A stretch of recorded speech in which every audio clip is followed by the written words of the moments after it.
Welcome to Chit Chat Money. On this show, hosts Ryan Henderson and Brett Schaefer interview industry experts and riff on the world of investing. As a quick reminder, Chit Chat Money is a CCM Media Group podcast. Ryan and Brett are not financial advisors. Anything discussed on Chit Chat Money by Ryan or Brett or any other podcast guest is not formal advice or a recommendation. Now please enjoy this episode. Welcome in, everyone. This is the deep dive episode on Thursday. We're talking IPOB today. It's actually the Opendoor SPAC. We'll explain how everything works, but I'll toss it over to Ryan because you are heading down to head over with our colleague Ian to meet in person, right? Yeah, that's right. We are. I think we're golfing 9 holes. I don't know. If I were a betting man, I think I'd bet on me. Yeah, But we'll see. We'll see. It's my home course, so we'll have to see how it goes. I may have a little advantage here, but we'll see. Yeah, home field advantage. That'll adjust the betting spreads. But we're talking IPOB. It's really Opendoor. Ryan, do you want to get into the company? Yeah. So IPOB is actually one of Chamath's. Chamath Palihapitiya, if you don't know who Chamath is, it's one of his SPAC operations. So we're kind of on a SPAC, thread here. We've done this is our second one in a row. Yep. But Social Capital is the backer of this, and that's his big fund. And this SPAC specifically is called Social Capital Hedda Sophia. Am I getting that right? Yeah, they get a weird name. Hedda Sophia Holdings 2. Yeah, it's like social, but I just call it Social Capital too. Right. And so they entered into an agreement on September 15th, 2020 to combine with Opendoor through a stock and cash financing that would value the company at an enterprise value of $4.8 billion or 1 times 2019 revenue. So for anyone that doesn't know what Opendoor is, they are attempting to reinvent the real estate transaction, which that's basically what they said. They're taking real estate and trying to digitize it. And so they're offering an on-demand digital experience of buying or selling a home. So on the selling side, through a few clicks of a button, you can tell Opendoor about your home to instantly see an estimated value. That part is free. So you get an estimate, and then they can work with you to schedule a virtual assessment of the home. So after the assessment, Opendoor shares their final estimate of what they would give you directly in cash for the home, or you can list with a top agent through them. However, they do take a service charge that typically falls between 5 and 8% and never goes higher than 14%. So this isn't really, they're not reducing friction on the payments or the commission side as much as reducing friction on making sure you have a buyer so the demand is there, and then also the time sensitivity part. So if you have to sell and you're moving and you just don't want to deal with how long it takes with the traditional broker, they allow you to do it pretty quick, and they give you an all cash offer based on whatever their intrinsic estimate is in that market. So they measure the sales of the homes around your area, and then they're like, yeah, this is sort of what we think it could go for. And that includes them sort of repairing and changing the house in whatever way they need. So once they purchase the home, they refurbish it, take on the necessary maintenance, and then they list it on their app. And on the buying side, it's really easy. You just use their app, find a house you like, then you can walk in from 6 a.m. to 9 p.m. and tour the house without scheduling an appointment. So that's nice. Yeah, they really facilitate the entire transaction, and their margins, or where their business really makes money, is that the fees that they pay Opendoor as a seller, because they're able to take that house, change it a little bit, and resell it. And then history about the business: Eric Wu is the CEO and Ian Wong was the CTO. They co-founded Opendoor in 2014. Apparently, Opendoor was originally Keith Rabois's idea, but he was a VC working at Coastal Ventures at the time, and he wasn't able to start it himself. Right, definitely. I don't know if you've ever followed Keith Rabois on Twitter, but he's always retweeted by the VCs congratulating themselves account. Yeah. And maybe he just comes off bad on Twitter, but apparently it was really his idea. So Eric Wu was looking to Coastal Ventures to raise funding for his old business, which was like Movity, and it got bought out by Trulia eventually. But Keith Rabois was working at Coastal Ventures at the time, and he said, he told him, stop this. You don't want to do this business. You want to do my idea, Opendoor. I need you to be the CEO. And actually, after he sold his business to Trulia, Eric Wu did start Opendoor. and Keith Raboy was one of the first to back it. But because Keith Raboy's name was involved in the project, VC dollars were just flowing in. Yeah, and we poke fun at Keith there because he's always on VCs congratulating themselves, but he does have reputation for being a strong VC investor. So, that probably allowed them to get all the capital they need for this large business. I'll get into the industry landscape and competition. Industry is residential real estate, which everyone knows is a multi-trillion-dollar business. However, brokerage commissions are estimated to be about $164 billion and dropping, likely because of some of these iBuying people. So the commissions and the fees with this business is probably upwards of $100 billion. And that is what Opendoor is going after. The main competitors are Zillow and Redfin, although there are a few others. Amazon announced they're trying to do something with this. I think there's Compass, not sure what they do, but I'll explain what Zillow and Redfin do as a comparison. So Zillow started out as that online real estate marketplace, but has pivoted to copy Opendoor a little bit. They're trying to aggregate all that supply and demand, where Zillow has the eyeballs, I think like 2 billion website visits a year, something along that lines. They want to use that marketplace as their advantage to try to do this iBuying thing, because I think they saw Opendoor growing so rapidly, and that was kind of the next phase of digital real estate. And then Redfin is a competitor that aims to lower commissions that are charged. Typically, there's, I think, the 3 and 3, as they call it. There's 3% on one side of the buy and 3% on the other, which is high if you're selling, $1 million home. That's what, $60,000 taken off. That's a lot of money. And they hope to reduce those commissions with internet scale. They still use physical people, real people, as brokers, sort of, Redfin agents, as they call them, but they get paid differently. And they use the internet scale to hopefully decrease margins. That's their competitive advantage. But all these companies are likely going to converge on the iBuying opportunity over time. They're all competing with each other, but just in different ways. They're all trying to go about it in a different style. And then, Ian, you have management and ownership. Yep. So like you mentioned, Ryan, Eric Wu is the CEO and co-founder. Ian Wong is the CTO and co-founder.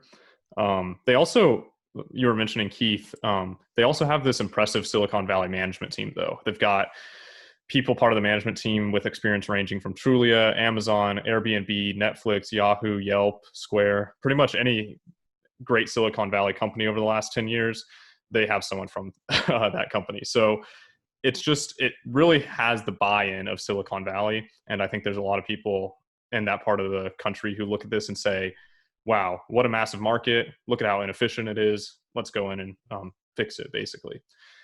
Another thing to note about the management team is they see contribution profit as basically the key measure of their unit economic performance. And so I'd expect that to continue after the merger, that'll be a number that they throw around a lot, and it'll be important to understand what that number means. So typically contribution margin or contribution profit is sales minus variable costs, and that gives you your contribution margin. In this case, what that means for Opendoor is that it's adjusted gross profit minus the holding costs of properties and direct selling costs. So pretty much their contribution margin is going to equal whatever they sell the house for minus whatever it took them to buy the house, repair the house, and hold the house before reselling it. That's usually really slim, right? Like 1%. Yeah, they're looking, historically, it's been somewhere between 1% and 4% for the fiscal year. They're hoping that that's going to grow a little bit over time and maybe reach levels of, 4, 6, maybe even 8% over long periods of time. To dive into the ownership a little bit, I'm going to just clarify this term too, if you're not familiar. In these SPACs, they talk about pro forma ownership, which means the ownership following the merger. And after the merger, the ownership structure of the SPAC is supposed to be 9.5% what they call PIPE investors, which are private investments in public equity. And so those will be large funds who basically get an extra shot to invest in this and that don't have to invest through the SPAC. And so that's going to be about 9.5% of this company. About 6.6% is going to be the IPOB shareholders, so the people who have bought the SPAC so far. And the remaining 80% is going to be existing Opendoor shareholders. So like I said, the current SPAC only owns about 6.6% of the combined entity. Another couple, just some of the key insiders, Chamath will own about 4.1% of the combined entity. Eric Wu, the CEO, will own about 6.7%.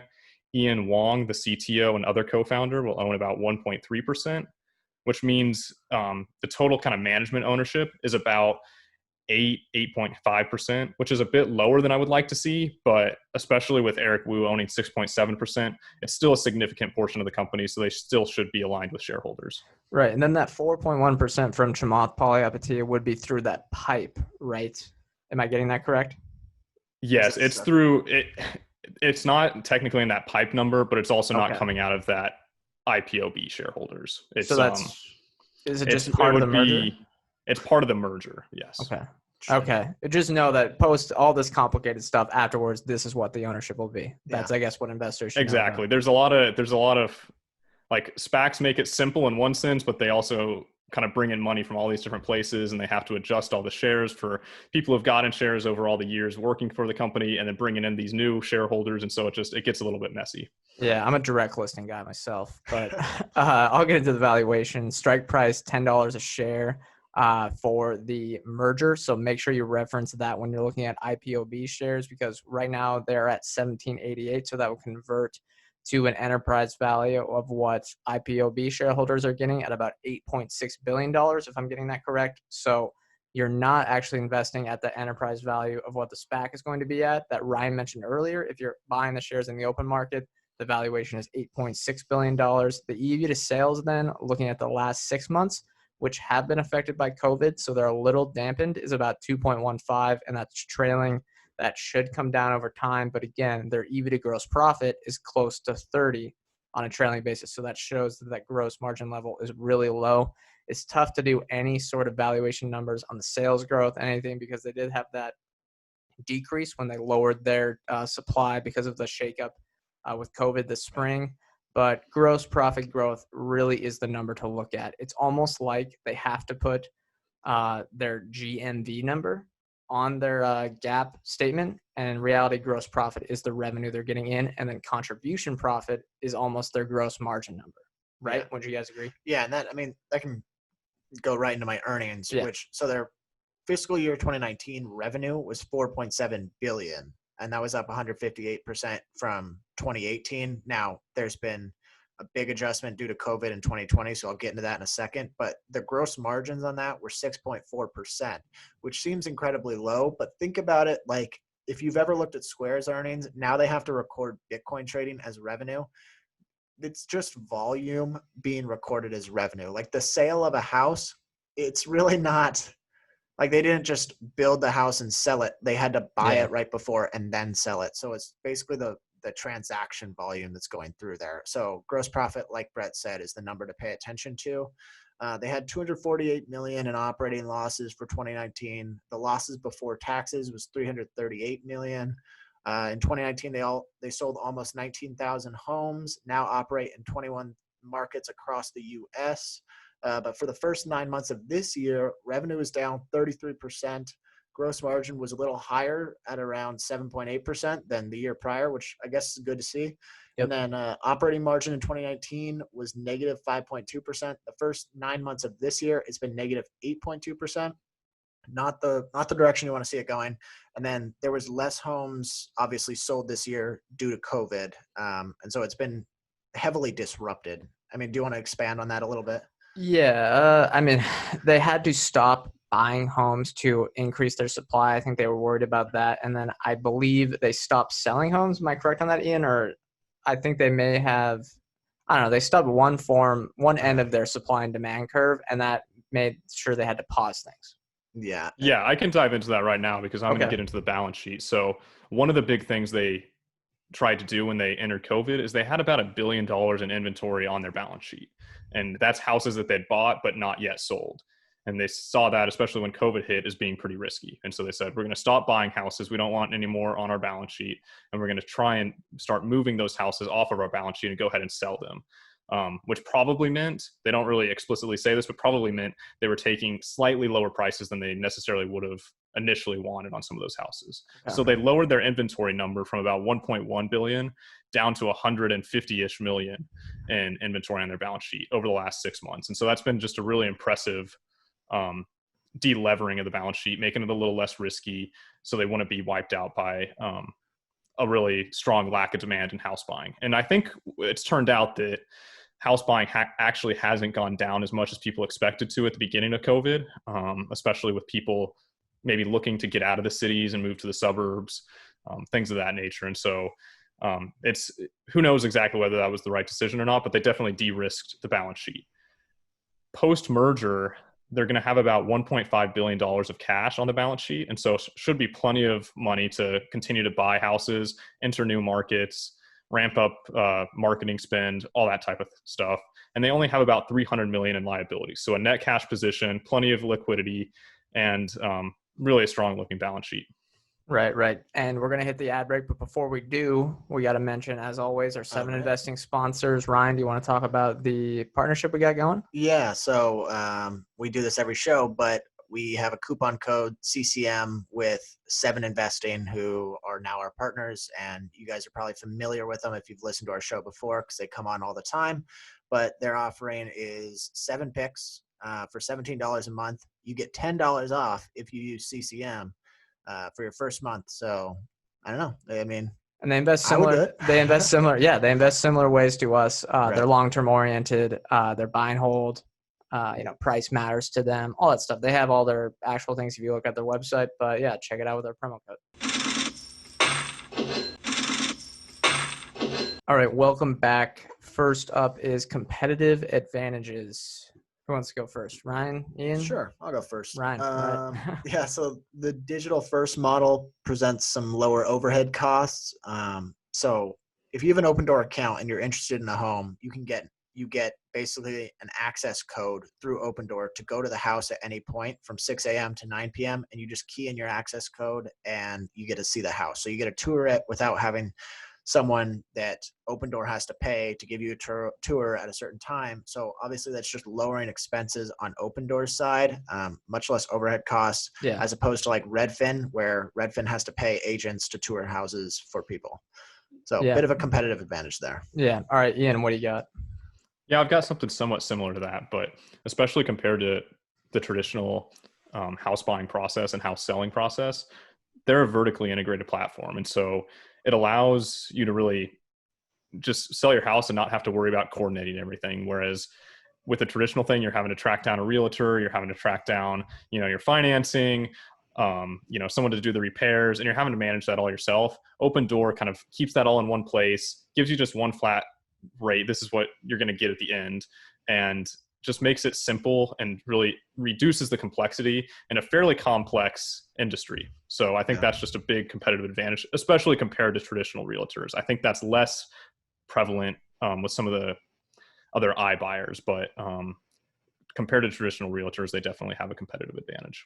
Right. And then for me, I didn't think they really had any strong ones currently, but I think the economies of scale can work here. That does include the things that you talked about, Ian, and a little bit of what you talked about, Ryan. And then the digital efficiencies should help, although I don't think it's as strong as a lot of other industries. They claim they can make it just because it's online. It can be, 100% better. I don't think it's like how Netflix was to cable. It's not going to be that seamless transition. There's a lot more friction that's still going to be there. I think in real estate, there's just a natural level of friction no matter what. Yeah. Like you can't get rid of all the friction in the process, or else a company will probably end up losing a lot of money if they try to. Yeah. So yeah, you're right. It's definitely not totally upending the industry, but future growth opportunities. What do you have? Yeah, I can go. I said insurance attachment. It feels like all our future growth opportunities are either going to be just expand or do some add-ons to their thing, because they're trying to make it very simple, but then have everything integrated into one spot. So insurance seems popular. Their partnership with OS National, or actually they bought them out in 2019. That's an escrow company. So I think that's part of the real estate process where you got to put some things in escrow. There's some insurance associated with that. These are ways they said they can increase their gross margin to 9+% and hopefully get that contribution margin into the 3 to 5% range. These won't be as high of revenue numbers for them, but they're going to be a lot higher margin than just buying and selling a home. Yeah. Ian, what do you have? So my future growth opportunity is more markets. Currently, they're only in 21 cities. And Phoenix, my home, is actually the city where they have the most market penetration, and that's only 4%. And I've never actually heard of anybody buying a house on Opendoor. So plenty of room to grow. They've got, people buy and sell houses all around the world, and they're only in 21 cities. So it should be plenty of room to grow if they can nail that process and the unit economics. And I think it also, something they say and something you touched on there, Brett, is over time, they find that their contribution margin and gross profit number goes up. And so currently we were talking a lot about how gross profit is going to be the metric we really want to follow. And when they add new cities, it's going to be natural for that average gross profit to come down a little bit. And so it's going to take some time for them to, once they get into a city, to build the right team out, to understand the market correctly so that they can actually start growing that gross profit. Right. Okay, Ryan, last one here. Also, to note, I like that strategy. It's sort of the Uber strategy of go city by city. I'm sure Zillow's doing the same thing, but I kind of like that better as sort of just a land, as opposed to just going and branching out into the entire country. Yeah. But my growth opportunity is home loans. This product was launched in 2019, and it has no loan origination fees. This seems like a logical next step. If you're buying a home through Opendoor, you can purchase a home with as little as 3% down. Oh, that's low. That's very low. Yeah, and that creates some risk. But like Ian said, they're keeping everything in-house. So from the sale to the maintenance to the tours to the purchase to financing the home and to potentially insurance, like you said, it's all done through Opendoor, and I think that bodes well for them in the future. Yeah, that's how they provide the value, where it increases efficiency, it reduces friction, saves people time. That's the value they're going to be able to provide, and hopefully that's how they get that 5 to 8% fee. But we have our last segment here, highlights and lowlights. Ian, do you want to go first? Yeah. So like I mentioned earlier, I think the vertical integration, huge market, but particularly this backing from Silicon Valley, this can be great for companies. I think sometimes there's obviously examples of companies that were backed by Silicon Valley that don't pan out, but they're being able to attract a lot of talent and investment right now, which I think bodes well for the future. It gives them just a real head start in trying to capture this market. My lowlights kind of center around that too, though, is that this competition, it's a market that a lot of people are starting to go after, whether it's Zillow and Redfin, other startups like this who are really focused on the iBuying process. And so they have not yet reached that point where they're synonymous with iBuying. Like I said, I've never met anybody who's bought through Opendoor. I don't know if either of you have, but it's not like that's just the clear favorite to go do your iBuying process yet. And so it's possible that they'll never reach that kind of ubiquity status. And I think one of the things that also makes it hard for iBuying in general is that many homeowners are older buyers, less confident in internet purchases. There's this large kind of inborn just familiarity with the current real estate process, even though it's long and hard. But there's just, with a purchase this big, I think some people are a little bit afraid of actually doing purchases like this over the internet. Yeah, if this shift is going to become to majority iBuying, it is not going to be overnight. It's probably going to be a 10 to 15 year process. And it feels like there's a small amount of people that are actually, maybe I'm wrong, but when you're selling a house, it feels like a big moment that you want to take your time with and not do wrong. Yes, yeah. As opposed to like, all right, I got to get this off my books now. And that's sort of what Opendoor thrives on, is like people that are time sensitive. Yeah, and it could be people that own like 10 houses or something. You know, you're kind of a real estate investor in that type of way, but that's not the majority of people. Yeah. What do you have?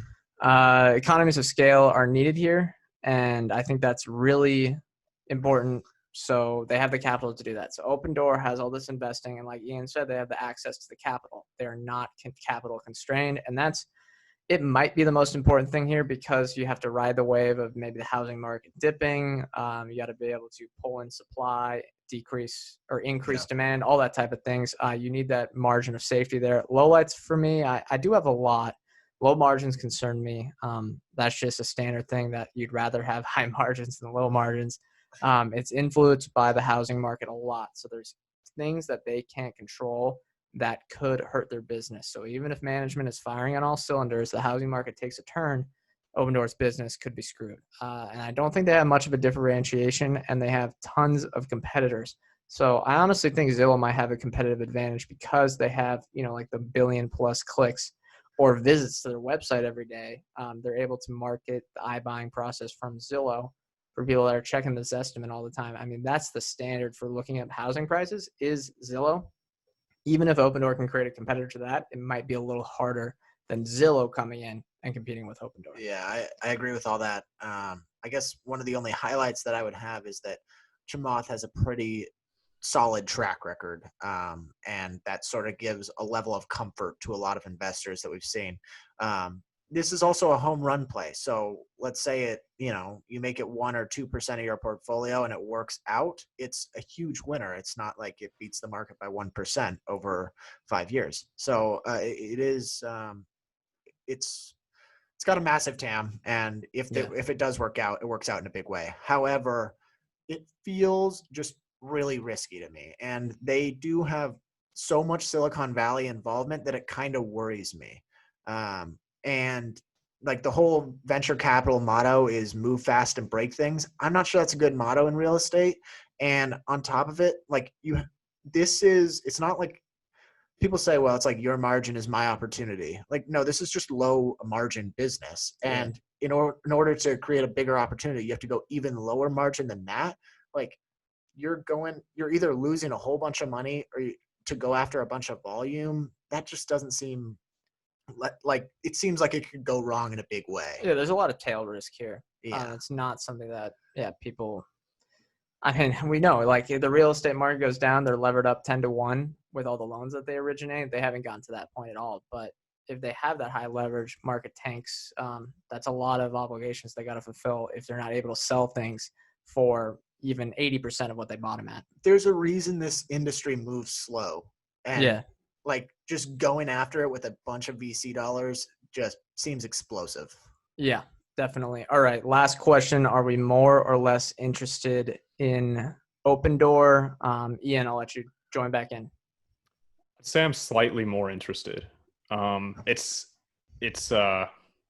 I think a lot of the points that Ryan just brought up were great. And I think it's a huge TAM, but also concerning just about all the things that could go wrong. And as he was touching on in the end, they don't really have people in their management team or on their board that, at least from what I can tell, that have much real estate experience. And you might be able to look at that as a good thing, but it might be nice to have 1 or 2 people in there who really have done real estate before and who understand the market and are starting to kind of shift the mindset of the people investing in it.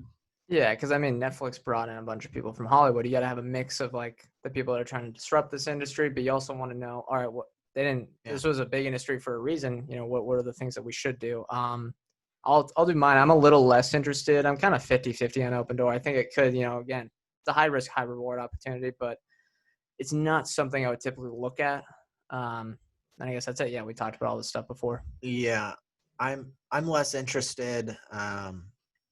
Just if I'm going to invest in a real estate space, this feels super aggressive. I don't mind this sort of aggressive type growth from Zillow because they have a backbone of another revenue generator, and the same with Redfin.